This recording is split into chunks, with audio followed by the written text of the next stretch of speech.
Action. Bollywood ప్రముఖ star Shahrukh Khan తన ఇద్దరు కుమారులకు పెద్ద వార్నింగ్ ఇచ్చారు. కర్ణాటక రాష్ట్రంలో బెంగళూరులో ఇటీవల జరిగిన ఒక సామూహిక అత్యాచార ఘటనపై స్పందిస్తూ షారుఖ్ ఖాన్ కొన్ని సంచలనాత్మక వ్యాఖ్యలు చేశారు. దేశంలోని ఆడవాళ్లను అవమానించడం సరికాదన్న అభిప్రాయాన్ని వ్యక్తం చేసేందుకు కొన్ని ఘాటు వ్యాఖ్యలు చేశారు. ఫెమీనా పత్రికకు ఇంటర్వ్యూ ఇచ్చిన షారుఖ్ తన పిల్లల్ని హద్దుల్లో పెంచనున్నట్లు ఆయన చెప్పారు.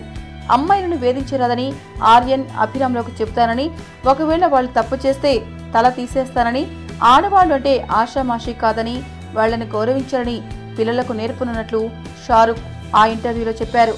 నువ్వు గివ్వు అంటూ ఆడవాళ్లను హేళనగా మాట్లాడవద్దని ఆర్యన్కు హెచ్చరించినట్లు షారుఖ్ ఈ సందర్భంగా తెలియజేశాడు. అంతేకాకుండా ఆడవారిని నువ్వు పిచ్చాతే నువ్వు ఇటురా అంటూ చులకనగా మాట్లాడరాదని, ఆడవాళ్లకు గౌరవం ఇవ్వాలని చెప్పినట్టు షారుఖ్ అన్నాడు. తన పిల్లలకు బుద్ధులు నేర్పడమే కాదు, సినిమాలను షారుఖ్ ఇదే తరహా నైజాన్ని ప్రవర్తిస్తున్నాడు.